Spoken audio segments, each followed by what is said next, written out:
Hey everyone, welcome back to Ormsby Farm. My name is Casey. So, I haven't done this in a while because if you remember, if you followed us for a while, we had a little bit of a soap making accident a couple weeks back, but I wanted to make this video. So before we jump in, I just want to remind everybody of the safety precautions that you need to take when you're making soap. I'm going to leave all the information in the description box below, plus websites on it too. So just remember, it's a fun, easy project, but there is some safety guidelines that you have to follow by. So if making soap, we're doing the hot press method, interests you, then stick around because we're going to make some fun hot press fall scented soaps. So let's get into it.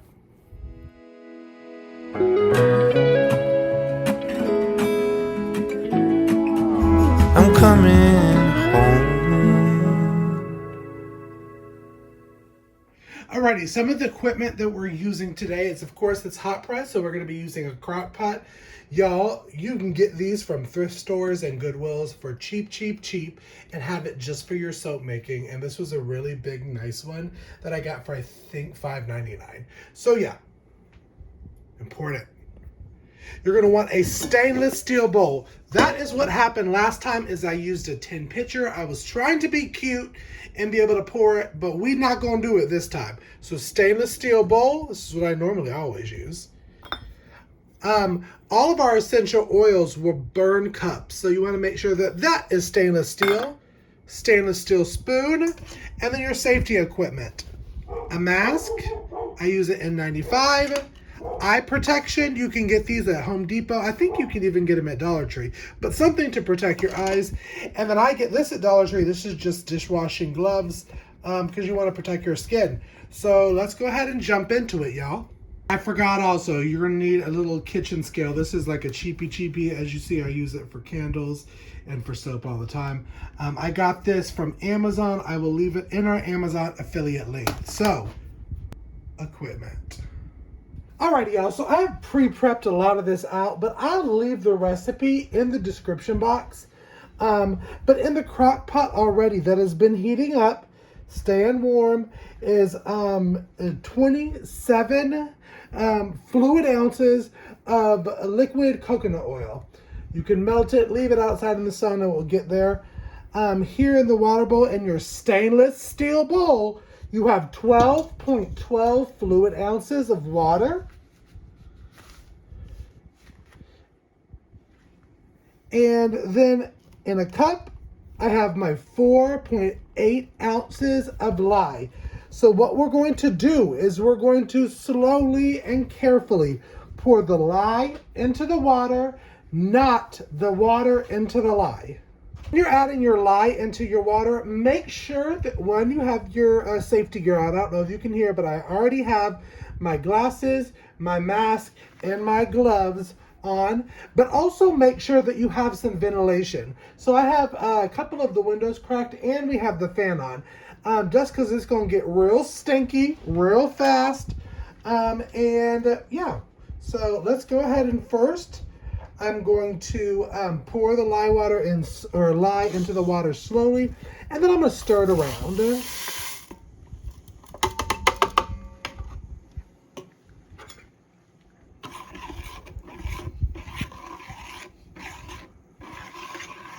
We're just going to stir it around. You're going to see a little bit of steam because it is going to be super hot.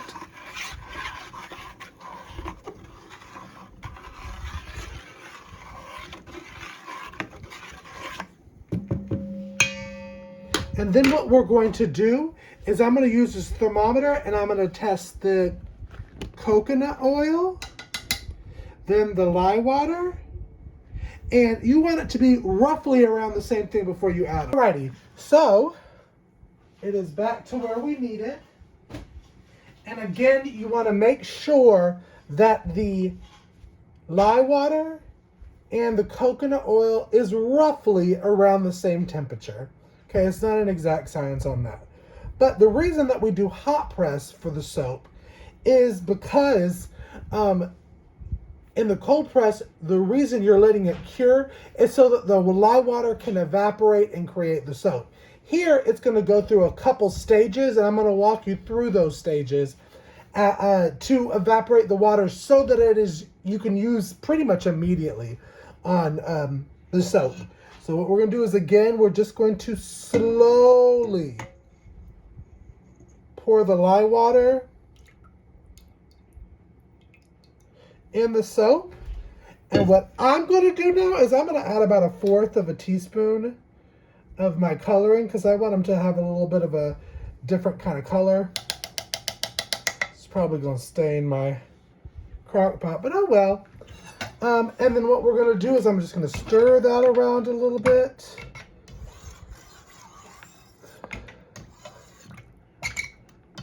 And then we're going to pulse and bring it to trace, and I'll show you what trace means when we get there.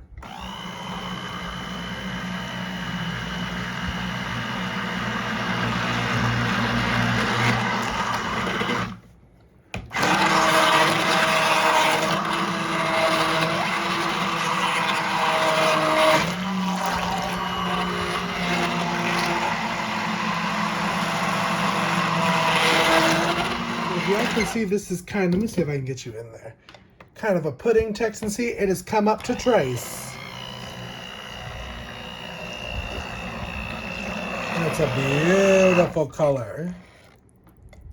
So now what I'm going to do is I'm going to put the top on, and I'm going to let it sit probably about 10-15 minutes. There's no exact time.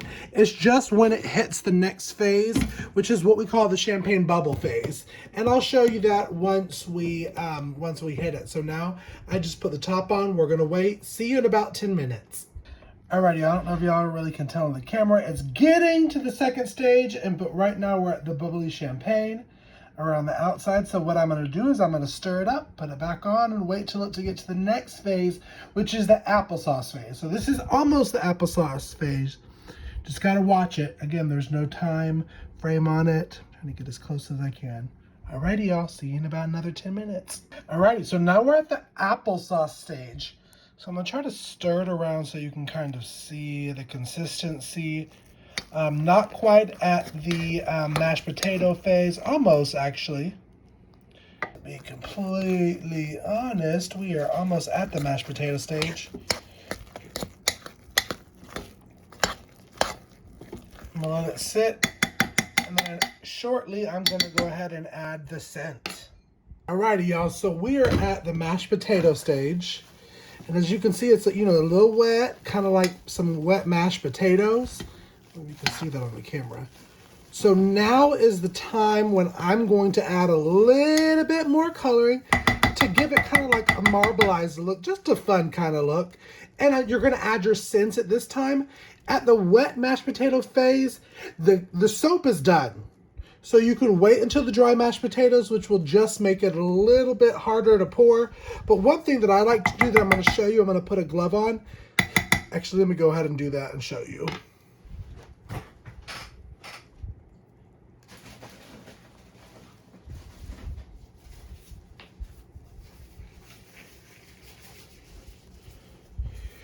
So what I like to do is put on some disposable gloves and get some of the soap in my finger and kind of rub it in. If it's sticky, it's not ready. So I got a little too much. But what we're going to do now is I'm going to take you to the sink. My sink's going to be dirty because I'm rinsing the other stuff, so be prepared.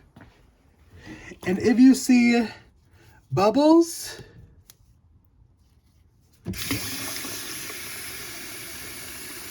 you know it's ready. Hers is ready. Pew, pew, pew.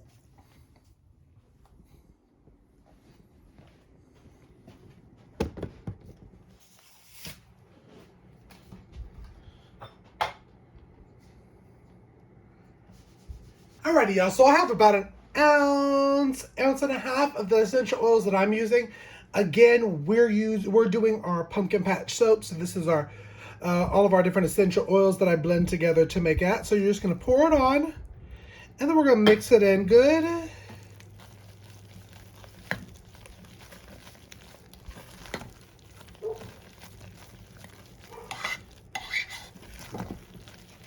So I'm mixing it all up. It's such a pretty kind of like light orange color.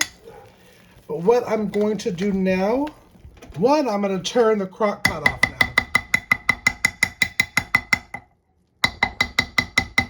But what I'm going to do is I'm going to add a little bit of a darker orange and mix it around to get it kind of a marbling color.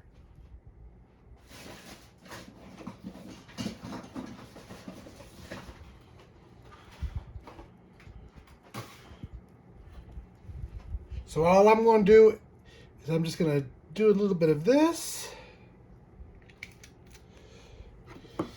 I'll mix it around. Just a little bit of give it a little bit of a darker swirl.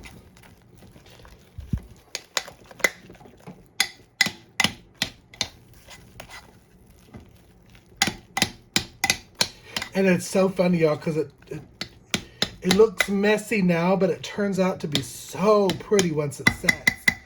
So now what I'm going to do is I'm going to put this in our silicone mold and let it sit for 24 hours so that it hardens up. I'm not going to touch it. I'm not going to do anything. Just going to leave her alone. And I'll come back and show you what's going on tomorrow. These molds right here, they're great because they're two separate things so you can pull it out. I got them from Amazon, so I will leave those in our store too.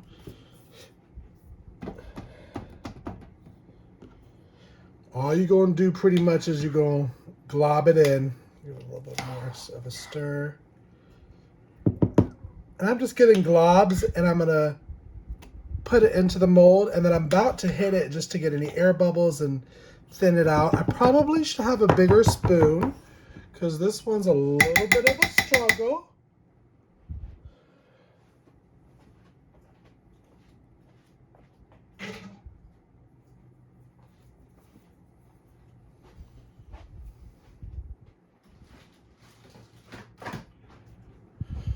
Let's try a little bit of this.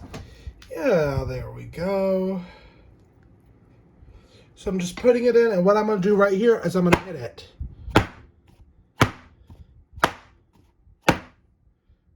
Even it out, flat it out, get some air bubbles out.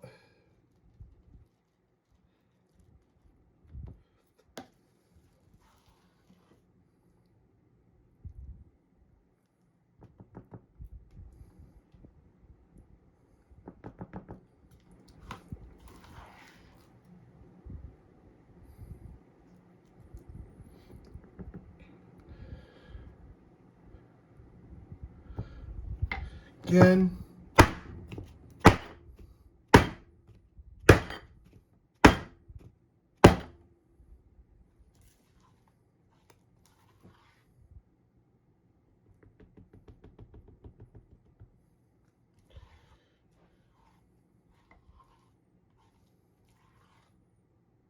Make sure you get all of it. Now this part is the messy part, but we're going to clean it up a little bit before we put her away.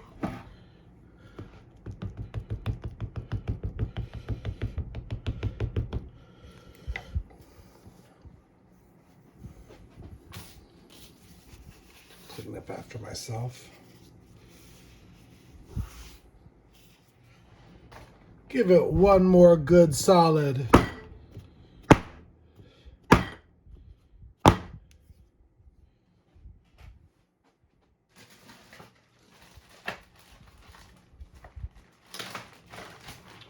And I'm going to take a silicone spatula, just get everything in, or those crusty parts, just don't put them in there because you're going to have to scan them off anyways. And I'm just going to even it out, just get a good spread. Sometimes if I'm feeling spicy, I'm going to do little designs at the top, but I'm not today, so we're just going to spread as even as we can. Crusty parts off again.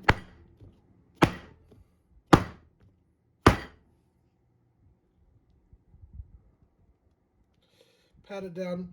Now, yes, this is not going to be the prettiest on the top, but it's not going to look that pretty on the top, but you're going to shave it off and make it pretty if you're using them to sell. Otherwise, who cares? It's just great homemade soap. So what we're going to do now, cover it up, put it up, 24 hours. We'll see you tomorrow. Y'all, it is literally that easy. So now what you're gonna do is you're going to cover it. I like to do it with a towel, and I like to wait until it hardens. So usually 24 hours. In 24 hours, check it. I'll bring you along. Alrighty, y'all, I told you I would bring you along to show you what it looked like. So I've got it out of here. So the one thing that I love about the silicone mold is that literally it's just super easy to pop out. Isn't that pretty? And the top part you can shave off. I like to give it a little dust around the side. And the equipment and tools that I have, I'll link in our Amazon shop. But I like this to then just go in, and it's so easy to measure out the thickness that I want. And then you have a beautiful piece, and you'll want to get this to harden too once you cut all of them up. So, yep, there we go, guys. Beautiful fall hot press soap, ready for gift giving. And by that time, you can pull it out of the molds and you can cut it up. And because of hot press, you can use it then, right then. So y'all, thank you so much for tuning into this video. If you're enjoying videos from our channel, make sure you're liking and subscribing. Go ahead and hit that bell icon so you know anytime that new content drops to our channel. Follow us on social media at Instagram and Facebook at Ormsby Farm. We post on social media every Monday, Wednesday, Friday. And until next video, be blessed. I'm coming